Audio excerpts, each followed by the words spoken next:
દાદા ભગવાનના અસીમ જય જયકાર હો. દાદા ભગવાનના અસીમ જય જયકાર હો.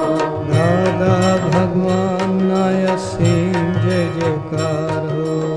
દાદા ભગવાનના અસીમ જય જયકાર હો. દાદા ભગવાનના અસીમ જય જયકાર હો. દાદા ભગવાનના અસીમ જય જયકાર હો. દાદા ભગવાનના અસીમ જય જયકાર હો. દાદા ભગવાન.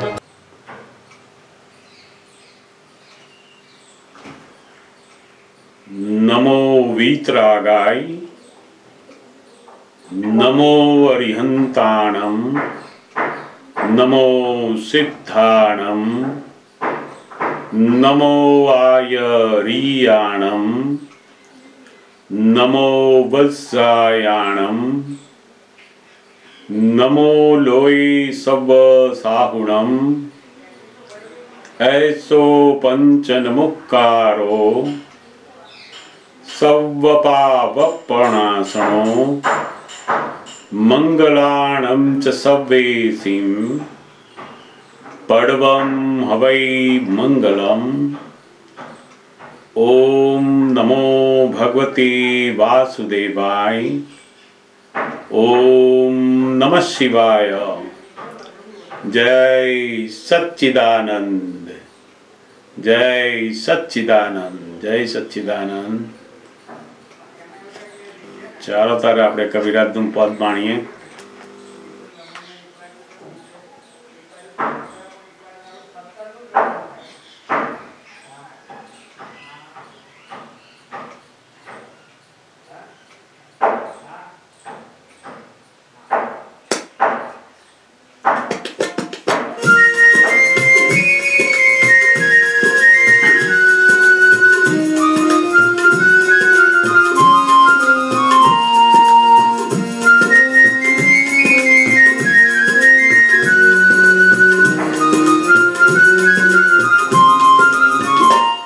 જગતને લાગે જે પ્રતિકૂળ, અમોને તેજ અનુકૂળ છે. જગતને લાગે જે પ્રતિકૂળ, અમોને તેજ અનુકૂળ છે. ઊંધા સંયોગને સવડા સમજ્યા તેજ મહાશુર છે. જગતને લાગે જે પ્રતિકૂળ, અમોને તેજ અનુકૂળ છે.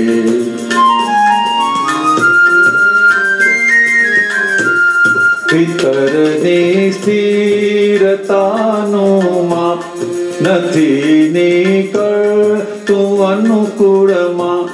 ચડ્યો છે પારો કે ઉતર્યો કળાશે વિશ્વ પ્રતિકૂળમાં. સહુ સંયોગમાં મધુર મિલાવી જાણે તે બહાદુર. નહીંતર આમ તો કડવા વચનથી જિંદગી થઈ દૂર. જગતને લાગે જે પ્રતિકૂળ, અમોને તેજ અનુકૂળ છે.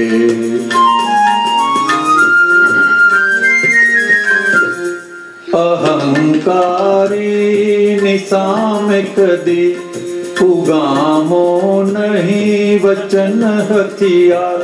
કશાયો છે જહાં સાબુત, તે લડશે ના કબૂલે હાર. બધા અવતારી અનુભવથી ઘડાઈને થયા જો પૂર્ણ.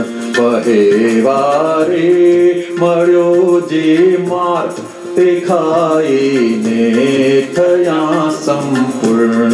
જગતને લાગે જે પ્રતિકૂળ, અમોને તેજ અનુકૂળ છે.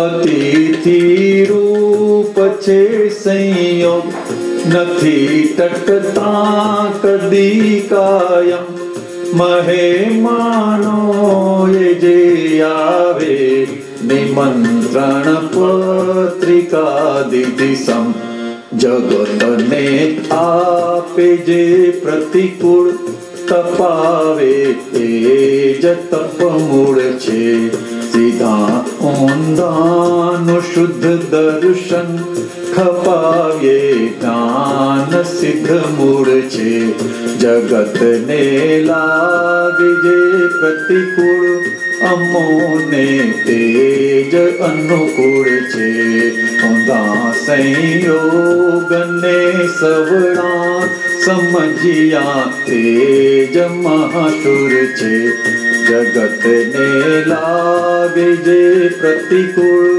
અમોને તે જ અનુકૂળ છે જગતને લાગે જે પ્રતિકૂળ અમોને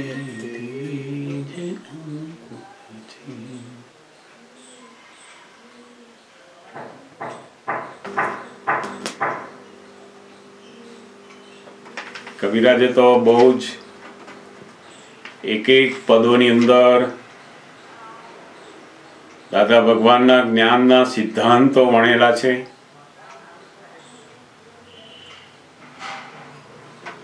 કોઈ પણ વ્યક્તિની સમજ, કોઈ પણ વ્યક્તિની અંદર જે જ્ઞાન છે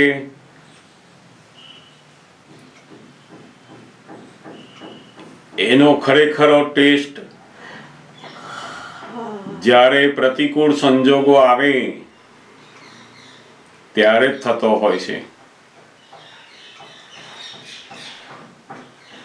પ્રતિકૂળ સંજોગોમાં એની કેટલી ધીરજ રહેશે,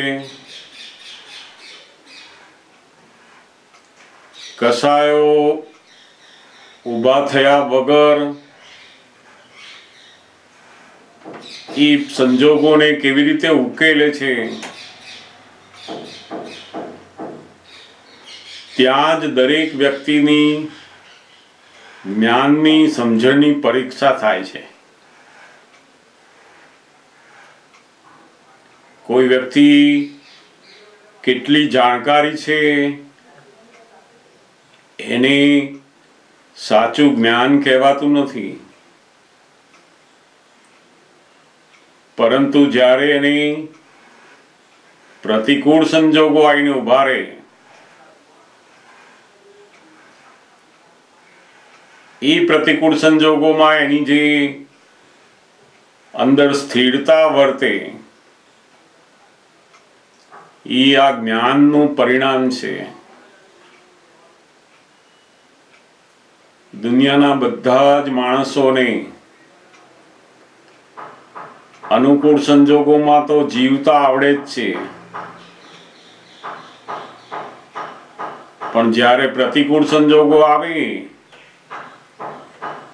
એમાં એ વ્યક્તિને આનંદથી જીવવું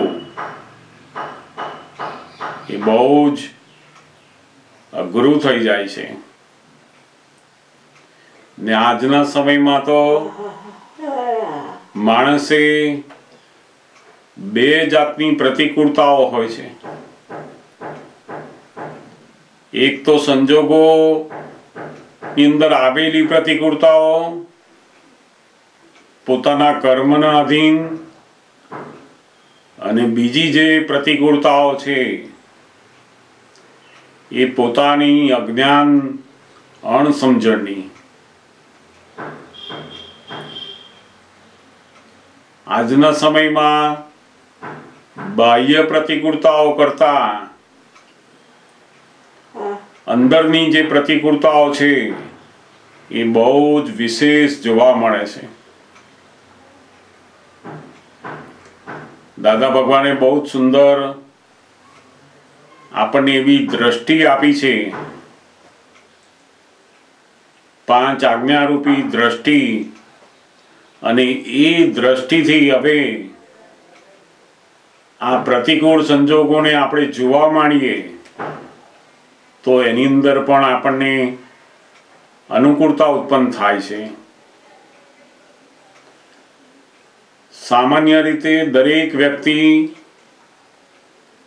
પોતાને ગમતા સંજોગની અંદર જ એને મજા આવતી હોય, એમાં જ રહેતો હોય, ગમતી પરિસ્થિતિ, ગમતા માણસો, ગમતું કામ,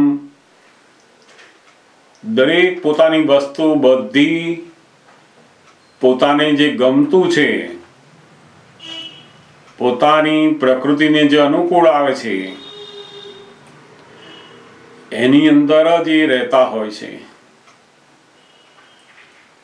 અને જો એ પોતાની અનુકૂળતામાં કંઈક પણ વિક્ષેપ પડે તો એને કેમ કરીને એ વિક્ષેપ દૂર થાય એ પ્રયત્ન કર્યા જ કરે છે. અનુકૂળ સંજોગોમાં આનંદથી જીવવું એ જીવનની બહાદુરી નથી, પણ પ્રતિકૂળ સંજોગોની અંદર પણ મધુરતાથી જીવન જીવવું એ બહુ જ મોટી જીવનની બહાદુરી છે. કવિરાજે આ પદમાં બહુ જ એક સુંદર વાત જે લખી છે, જે અશોકભાઈને પણ બહુ જ કામ લાગેલી. એમાંની જે આ વાક્ય છે કે અહંકારીની સામે કદી ઉગામો નહીં વચન હથિયાર, કશાયો છે જહાં સાબુત ઈ લડશે ના કબૂલે હાર.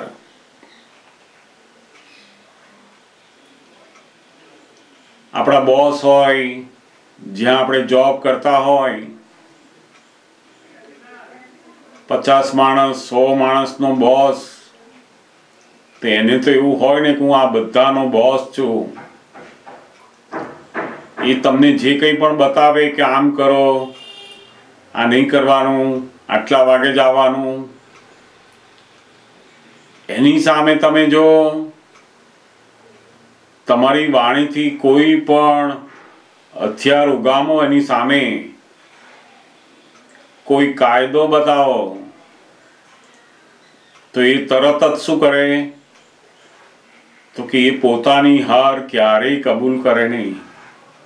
એનું ખોટું હોય પણ છતાંય પોતાની હાર એ કબૂલ કરે જ નહીં. એનું કારણ એની અંદર જે કશાયો છે,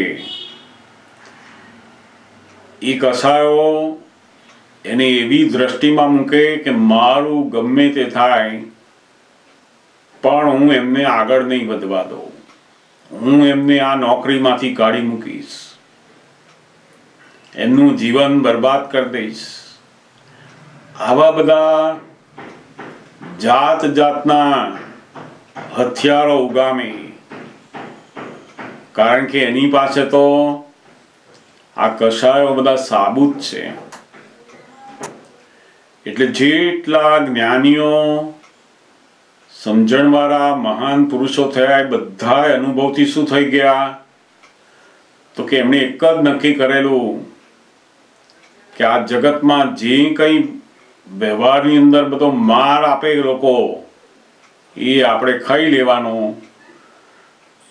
અને માર ખાઈશું તો બીજી બાજુ ભગવાન પદ ખુલ્લું થશે. આ જે વાક્ય છે એ બહુ જ અદ્ભુત વાક્ય કવિરાજે આપણી અંદર મૂક્યું. આ પદમાં જે જગ્યાએ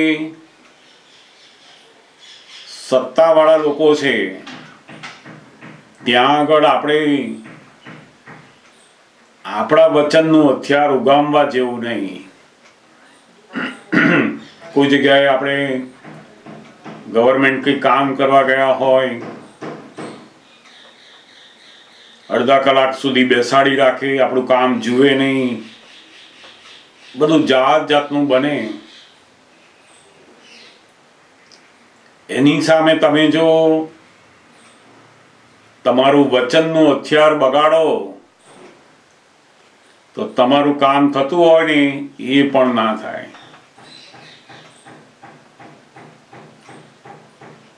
કારણ કે એની પાસે તો બધા કષાયો, ક્રોધ, માન, માયા, લોભ હાજર છે. માટે આપણે શું કરવું પડે તો કે દાદા ભગવાને બહુ સુંદર દ્રષ્ટિ આપણને આપી કે આપણે તો આ જે 5 આજ્ઞા છે એ આજ્ઞાની દ્રષ્ટિથી હવે આ બધા વ્યવહારને ઉકેલવાના છે. આ દ્રષ્ટિ છે. પહેલા અજ્ઞાન દ્રષ્ટિથી આપણે વ્યવહાર જીવનની અંદર જીવતા હતા. હવે એ દ્રષ્ટિના બદલે આપણે આ 5 આજ્ઞાની જ્ઞાન દ્રષ્ટિ વાપરવાની છે અને જીવન જીવતું જવાનું છે. આ દ્રષ્ટિનો ઉપયોગ જેમ જેમ કરતા જઈશું એમ પ્રતિકૂળતાઓ બધી ઓછી થતી જશે. આજના સમયમાં તો માણસ એનું મન કે અને ના મળ્યું કે પ્રતિકૂળતા. કારણ કે પોતે પોતાના મનને એટલું બધું જે માંગે તે આપતું હોય એટલે શું થાય તો ના મળ્યું કે પ્રતિકૂળતા શરૂ.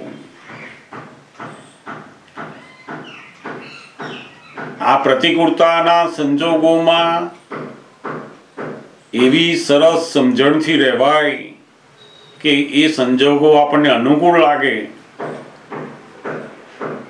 તો બહુ મોટો આપણો આ જ્ઞાનનો ટેસ્ટ થઈ ગયો.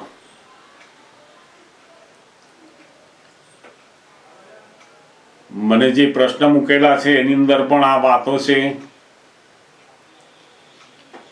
કે આપણે આ જ્ઞાનની બધી વાતો જાણીએ છીએ, સમજીએ છીએ, આજ્ઞા પણ ખબર છે, પણ કોઈક વખત કોઈક એવી ફાઇલો સાથે કોઈક એવા વ્યવહારની અંદર આજ્ઞાની જે જાગૃતિ છે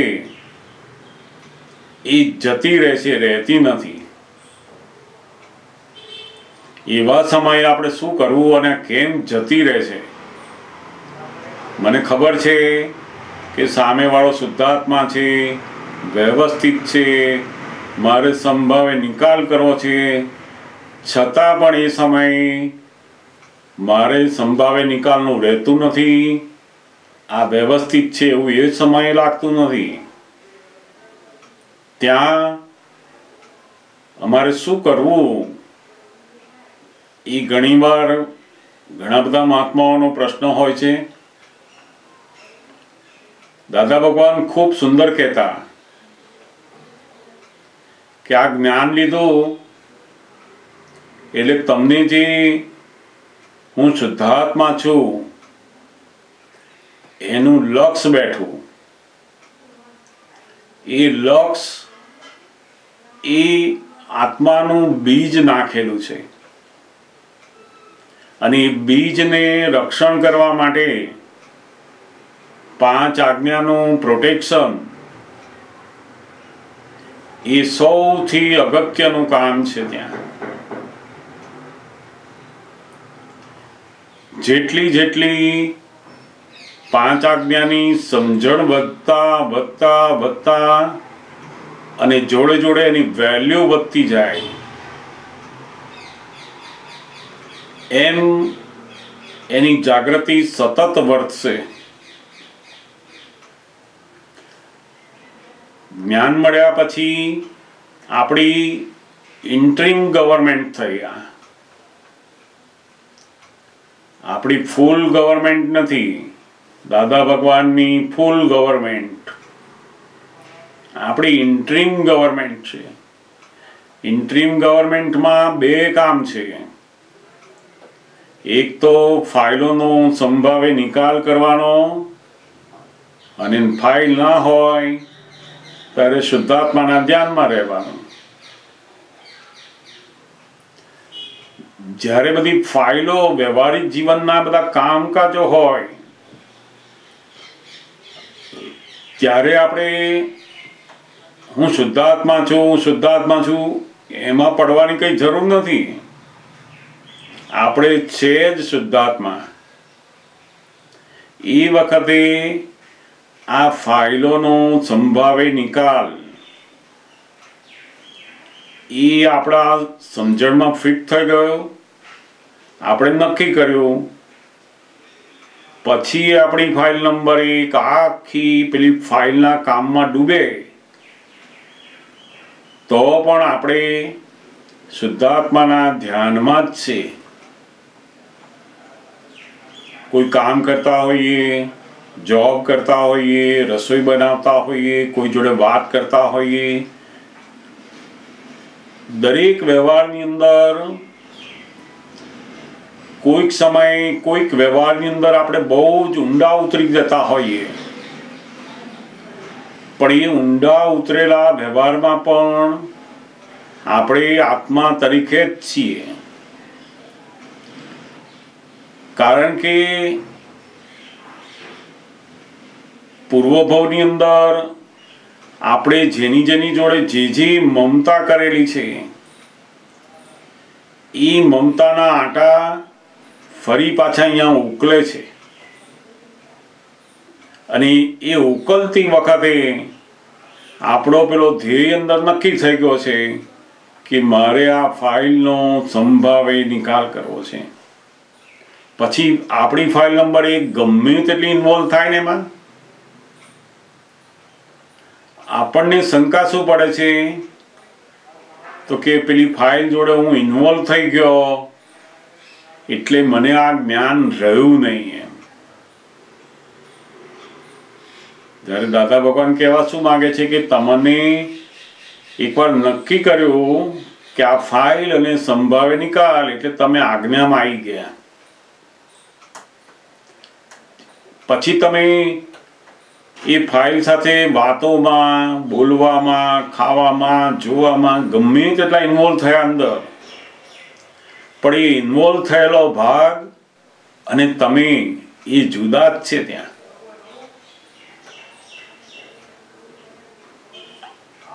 આ જે અભ્યાસ છે એ ધીમે ધીમે પાક્કો થતો જશે. પછી આપણને ખબર પડશે કે જ્ઞાનની જે જાગૃતિ છે એ ગોઠવવાની જ છે, ખાલી એનું પરિણામ જોવાનું નથી તમારે.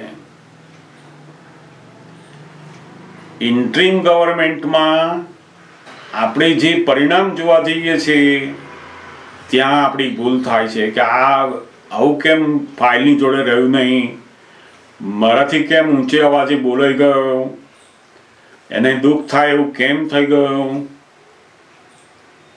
જેમ કોઈ મહાત્મા, કોઈ વ્યક્તિ કોઈ ઓફિસમાં કામ કરતી હોય, એના હાથ નીચે 10-15 માણસો હોય, એને કામ લેવાનું હોય, એમાં 2-3 જણ માણસો એવા હોય કે જે કામ બરાબર ના કરતા હોય, તો એ પોતે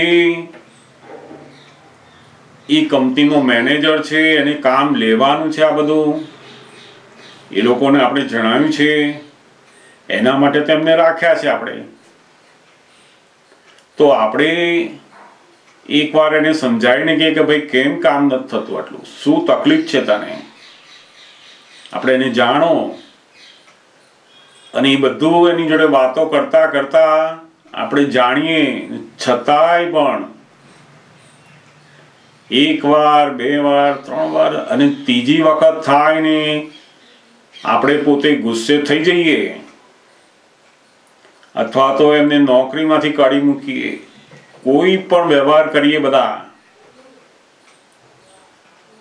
તો એવા સંજોગોમાં આપણને થાય કે મેં જ્ઞાન લીધું છે તોય મેં કેમ અમને દુઃખ આપ્યું, મારાથી કેમ આવું બોલાઈ ગયો, એમનો અહમ કેમ દુભાઈ ગયો. આ બધી જે દ્વિધા છે એ દ્વિધા આપણને કેમ થાય છે તો કે આપણી પેલી સમજણ પાકી નથી.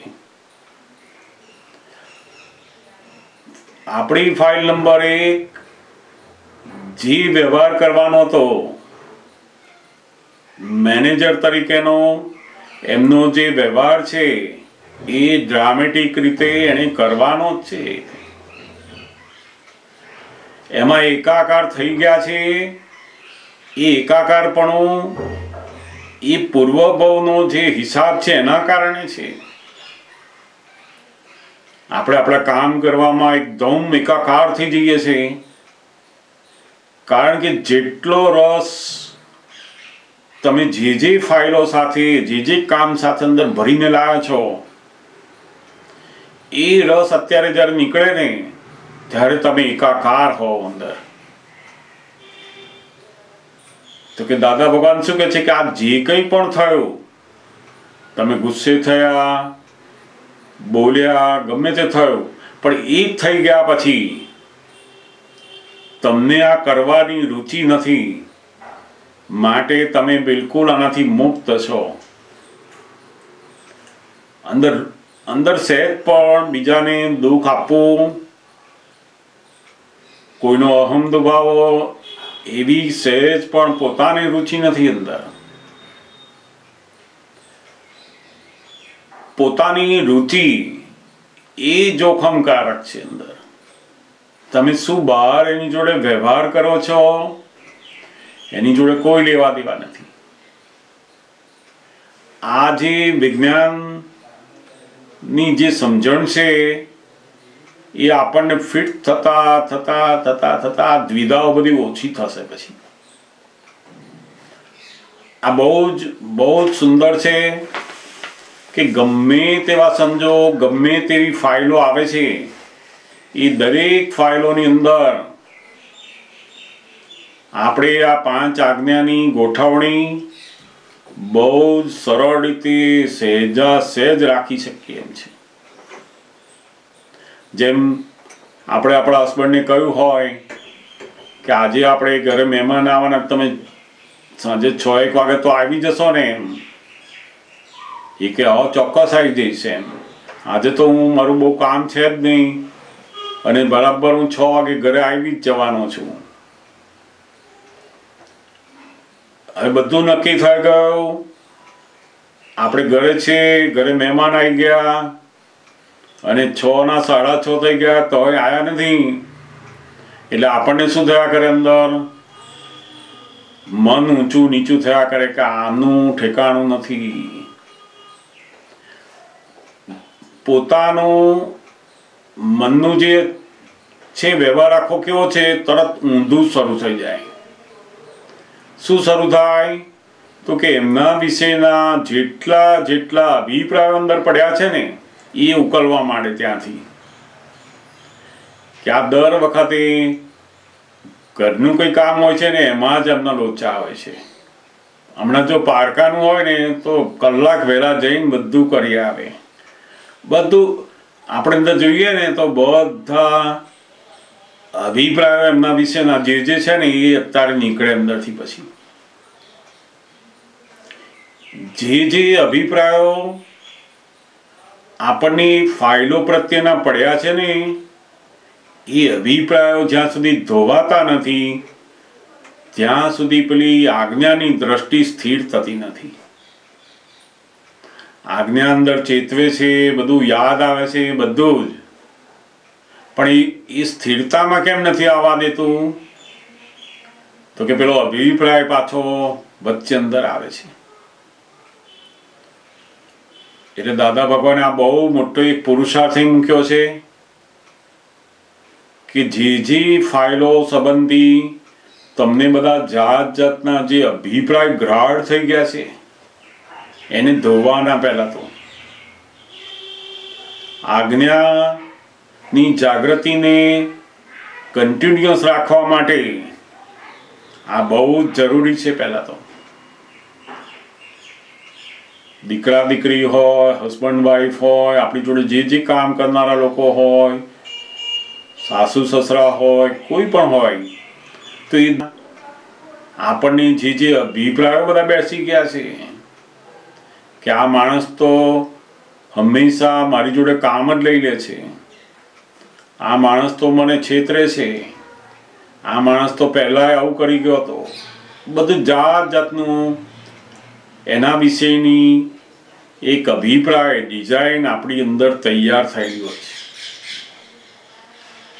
અને આપણું જે વર્તન છે એ પેલા અભિપ્રાય જોડે જોડાઈને એવું જ વર્તવા જાય છે. પછી ત્યાં આપણે આપણી ફાઇલ નંબર 1 આ અભિપ્રાયથી મુક્ત થાય ને તો પછી પેલા શુદ્ધાત્મા જોવાનું, વ્યવસ્થિત સમજવાનું બધું અંદર આવે. જ્યારે જ્યારે આવા બધા અભિપ્રાય ઉત્પન્ન થતા હોય ત્યારે એના પ્રતિક્રમણ કરતા જઈએ એમ એ ફાઇલ સાથેના બધા અભિપ્રાયો ચોખ્ખા થયા, આ બધો કચરો ચોખ્ખો થાય તો પેલી આજ્ઞાની સ્થિરતા આવે છે. રોજ સવારમાં મહાત્માઓ નિશ્ચય કરે છે કે મારે આજ્ઞામાં જ રહેવું છે, દાદા ભગવાનની 5 આજ્ઞામાં જ રહેવું છે. પણ આજ્ઞાનો નિશ્ચય, એ નિશ્ચય ખરેખર પોતાનો નિશ્ચય છે કે ખાલી એક નિશ્ચય કરવા માટેનો વ્યવહાર થઈ ગયો છે? જેમ માણસ બોલતો હોય ને, હું આ તો આમ જ કરીશ, આમ જ કરીશ, પણ કરે કશું નહીં. એટલે નિશ્ચય, દાદા ભગવાન એવું કહેવા માંગે છે કે એક વખત નિશ્ચય કર્યો ને એને ભૂલાય નહીં પછી આખા દિવસમાં. અને થોડી થોડી વારે ભૂલી જાય છે તો હજુ નિશ્ચય કરવામાં એની કચાશ છે. જેમ માણસે પોતાને લાખ રૂપિયાનો ચેક લેવા જવાનું હોય, ગમે તેટલો દૂર હોય, ગમે તેટલી ઠંડી હોય, રાત પડી હોય અને 50 કિલોમીટર દૂર જવાનું હોય તો એ લેવા જાય ને, કારણ કે એનો નિશ્ચય છે જો આજે નહીં લઈ જાઓ તો કાલે તો જતા રહે, મળે ના મળે શું થાય. એમાં એનો કેટલો બધો નિશ્ચય હોય છે. તો કે નિશ્ચયનું દ્રઢપણું એ જેમ જેમ એની સમજણથી ઊભું થશે પછી આ આજ્ઞાની દ્રષ્ટિ બહુ સરળતાથી વપરાશે. નિશ્ચય કરીએ છીએ ખરા, પણ એની દ્રઢતામાં કચાશ છે. વ્યવહારના નિશ્ચયની અંદર જબરજસ્ત દ્રઢતા છે. જેમ કોઈને ભણવાની, કમાવાની, કોઈ છોકરીનું ગોઠવવાનું, છોકરાનું કરવાનું, વ્યવહારના કોઈ પણ કામો આપણે લઈશું ને તો બહુ દ્રઢતા જોવા મળે. અને જ્યારે આજ્ઞા પાલનની અંદર એ નિશ્ચયની દ્રઢતાની અંદર કચાશ આવે છે, એ પોતે પોતાની ફાઇલ નંબર 1ની કચાશ ઓછી કરતા જવાની. એ ક્યારે બને તો કે આજ્ઞા એ શું કલ્યાણ કરી રહી છે આપણું, એ જેમ જેમ સમજાતું જાય, સાંભળેલું તો છે પણ એની વેલ્યુ સમજાતા સમજાતા સમજાતા એકદમ એટલી બધી વેલ્યુ વધશે કે સંસારની બધી ખોટ જાય ને તો પણ હું આજ્ઞા ચૂકું નહીં. એમ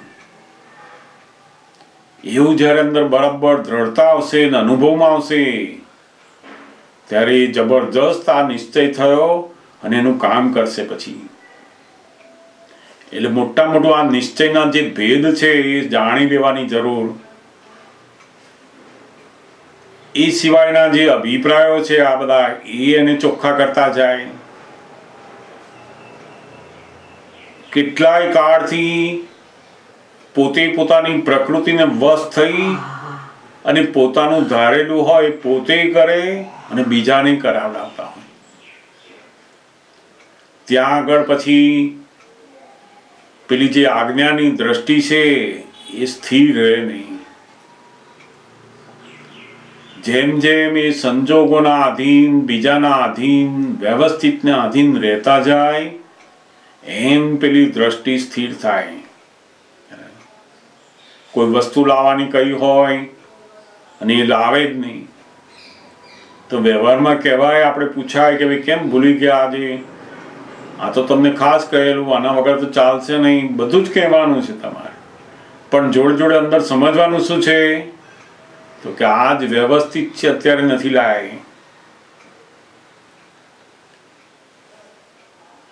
દરેક પ્રતિકૂળ સંજોગો એ મહાત્માઓને હવે તપ કરાવે છે, અને તપ જેટલું જેટલું વધતું જશે એમ આખું આજ્ઞા અને જ્ઞાન એ વધારે સ્થિરતામાં આવશે.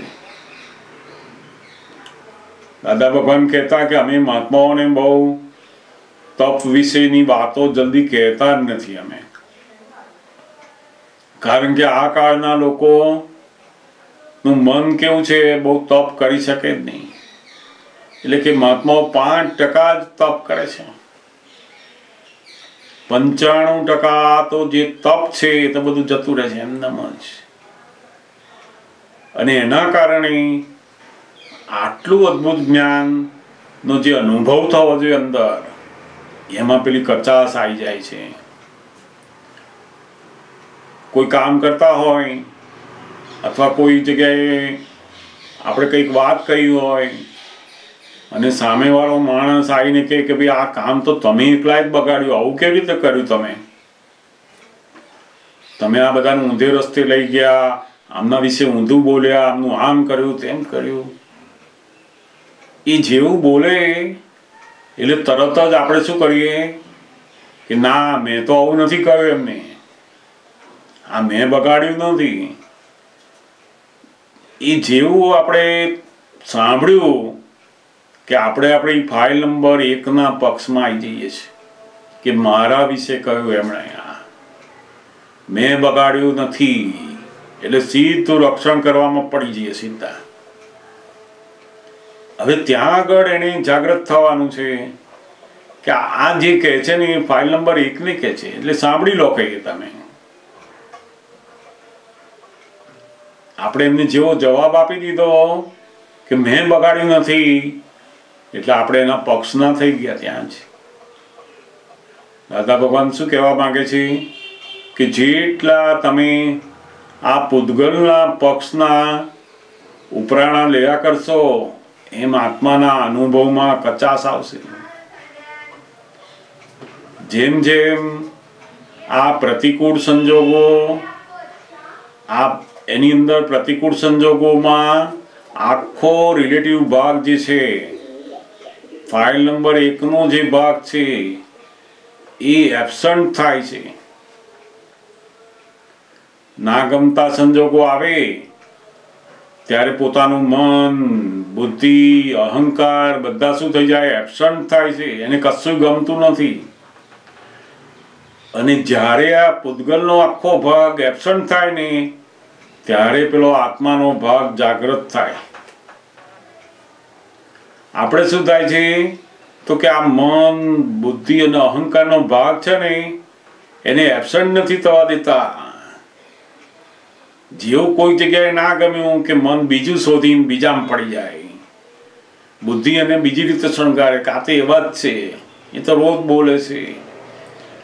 એટલે બુદ્ધિ શું કરે છે તો કે એનું એબસન્ટ પણ થવા નથી દેતી. જો આ મન, બુદ્ધિ અને અહંકાર વાળું એબસન્ટ થયું ને તો આત્માની જાગૃતિ તરત આવી જાય છે. એટલે દાદા ભગવાન બહુ સરસ કહેતા કે આપણે લોકો મનને કોઈ પણ જાતનું મનોરંજન આપી દઈએ, ગમતી વસ્તુમાં મૂકી દઈએ છીએ. કોઈકની જોડે ના ફાવ્યું તો આપણે આપણા રૂમમાં જઈએ, આપણું સંગીત સાંભળીએ, આપણું વાંચીએ, આપણું જોઈએ, આપણે કોઈની જોડે વાતોમાં જતા રહીએ. આપણને ત્યાં ના ફાવ્યું માટે આ કરીએ છીએ. નથી ફાવતા સંજોગોમાં આખો પૂતગલનો ભાગ એબસન્ટ થતો હતો, ત્યાં જ એ તપ કરવાનું હતું કે આ ખરું તપ છે. પણ આપણે શું કરીએ, ત્યાંથી ઉઠી ને આપણું પેલું મન જે એના જે ગમતું હોય એ અવસ્થામાં પહોંચી જઈએ છીએ. ખાવાની બાબત, જોવાની બાબત, સાંભળવાની, કોઈની જોડે રહેવાની, કોઈ જગ્યાની, દરેકની અંદર જે પ્રાપ્ત સંજોગો છે એની અંદર જે મનને, બુદ્ધિને, અહંકારને તપ થઈ રહ્યું છે, એબસન્ટ થઈ રહ્યા છે, લોકો ભૂખ્યા રહે છે, ત્યાં આપણે રહેતા નથી. ત્યાંથી ઊભા થઈને આપણે જતા રહીએ છીએ. કારણ કે પોતાની જે બુદ્ધિ છે કેવી છે, તો કે એને આ સંસારની બધી જાગૃતિમાં છે કે આ જોઈએ, આવું જોઈએ, આવું જોઈએ. એને જે ના મળ્યું તે રહી શકે નહીં. એટલે જેમ જેમ આ સમજ પડતી જશે કે અભિપ્રાયો ધોવા, નિશ્ચય પાકો કરવો, સાથે સાથે જ્યારે જ્યારે એવા સંજોગો આવે કે પ્રતિકૂળતા, ત્યારે એનો લાભ ઉઠાવવો, એ જેમ જેમ લાભ ઉઠાવતા આવડતું જશે એમ આ જ્ઞાન અને આજ્ઞાની જાગૃતિ પાકી થતી જશે. મોટા ભાગના બધા જ મહાત્માઓને, અમને લોકોને પણ શરૂઆતના 10 વર્ષ સુધી આના આ જ પ્રશ્નો, આની આ જ વાત અંદર ચાલ્યા કરતી કે આપણને આ રહેતું નથી, આપણને આ રહેતું નથી. ફલાણી જગ્યાએ મારે આવું થઈ ગયું, આમની સાથે મારે નહોતું બોલવું તોય બોલાઈ ગયું, આમને મારે નહોતું કહેવું તોય આવું થઈ ગયું. એવા મનની અંદર મુશ્કેલીના પ્રશ્નો અંદર રહ્યા જ કરે. આપણે આખા અઠવાડિયામાં 1 વાર કે 2 વાર સત્સંગમાં હોઈએ, એમાંય કલાક 2 કલાક, એ 2 કલાકની અંદર આપણને દાદા ભગવાનની જે બધી દ્રષ્ટિ છે એ ફિટ થતી જાય છે. પણ બાકીના સમયમાં આપણે જે વ્યવહારની અંદર હોઈએ છીએ એમાં ફાઇલ સિવાયનો જે વ્યવહાર છે બધો, એમાં શું બને છે તો કે લોકોની જે દ્રષ્ટિ છે, લોકોની જે માન્યતા છે ને, એ પાછી આપણી ઉપર અંદર આવી જાય છે. આ કામવાળાને તો છે ને આવું બોલીએ નહીં ને તો કામ જ ના કરે. તે આપણને કોકે સંભળાવ્યું, આપણને કોકે વાતો કરીને એ આપણને ફિટ થઈ જાય છે. મૂળ આપણી અંદર પણ એવા દ્રષ્ટિના પરમાણુ પડેલા જ હતા, અને આ સાંભળ્યું એટલે શું થાય, પાછું અજ્ઞાન ફરી વળે છે. એટલે દાદા ભગવાન કહે ને, તમને આ બહારની જે દ્રષ્ટિઓ છે, બધી અજ્ઞાન દ્રષ્ટિઓ, બધી જુદી જુદી માન્યતાઓ, એ પાછી તમને અંદર ચોંટી પડે છે. મેં તમારી મૂળ જે અજ્ઞાન માન્યતા હતી એ દૂર કરી, પણ જીવન જીવવામાં જે બધી વ્યવહારિક હજુ માન્યતાઓ છે એમાં બધી અસરો આવી કર્યા કરે છે. એટલે મોટા ભાગે શું કરવું તો કે જ્યારે જ્યારે ફાઇલ સિવાય ના વ્યવહારમાં તો બિલકુલ ઊંડા ઉતરવું નહીં, નહીં તો એ દ્રષ્ટિઓ પાછી આપણને કામ કર્યા જ કરશે અંદર. અને ફાઇલ સાથે ઊંડા ઉતારીએ ત્યારે જાગૃતિ રાખવાની કે એ જે બોલી રહ્યા છે એ બધું સંસાર વ્યવહાર માટે છે, આપણા માટે નથી. આ જગત જે દ્રષ્ટિથી ચાલી રહ્યું છે એને ખબર નથી, એટલે તો કે આપણને આવી રીતના લડો, આવી રીતના કકળાટ કરો, આમ કરો, તેમ કરો, બધું જાત જાતનું કે આપણને. પણ આપણે અંદર સમજી જવાનું કે મારે એની જે દ્રષ્ટિ છે, એના જે ચશ્મા છે, મારે પહેરવાના નથી. અને જો ભૂલે ચૂકે પહેરાઈ ગયા ને તો પછી આ આજ્ઞાની દ્રષ્ટિમાં આવતા વાર લાગે છે આપણને. એટલે ત્યાં બહુ જાગૃત રહેવાની જરૂર છે. દાદા ભગવાને એને જ કુસંગ કહ્યો છે. કોઈ પણ જગ્યાએ 4 જણ ભેગા થાવ, ઓફિસોમાં હોય, બહાર હોય, અને આજે તો બહાર જવાની જરૂર નહીં, બધા ફોન ઉપર જ, વોટ્સઅપ ગ્રુપ, ફેસબુક ને બધા એના ઉપર જ બધું ચાલતું હોય. તે જાત જાતનું જોઈએ, જાત જાતનું સાંભળીએ, વાતો કરીએ, એમાંથી શું થાય તો કે એની જે દ્રષ્ટિ છે ને એ આપણી અંદર આવતી જાય પાછી. એક બાજુ આપણે આપણો કચરો કાઢવો છે અને બીજી બાજુ આ રીતે કચરો અંદર બધો આવતો જાય છે. એટલે દાદા ભગવાન શું કહે છે, પહેલા તમે આ બહારથી જે અંદર કચરો આવે છે ને એને બંધ કરવા માંડો કે એ આ મારા કામનું નથી, એમાં હું શા માટે મારો ટાઈમ બગાડું એમાં. એટલે એ પહેલું બંધ થતું જાય અંદરથી. અને જ્યાં જ્યાં આપણી ફાઇલ છે ત્યાં નિકાલ કરવાનો છે આપણે. એટલે આ બહુ સુંદર ચાવીઓ છે. એક તો પ્રતિક્રમણની, નિશ્ચયની, સત્સંગથી આજ્ઞાની વેલ્યુ વધારવી, અને આ કુસંગની અંદર બિલકુલ ના અંદર ઇન્વોલ્વ થવાય, બહુ મોટી ચાવીઓ છે.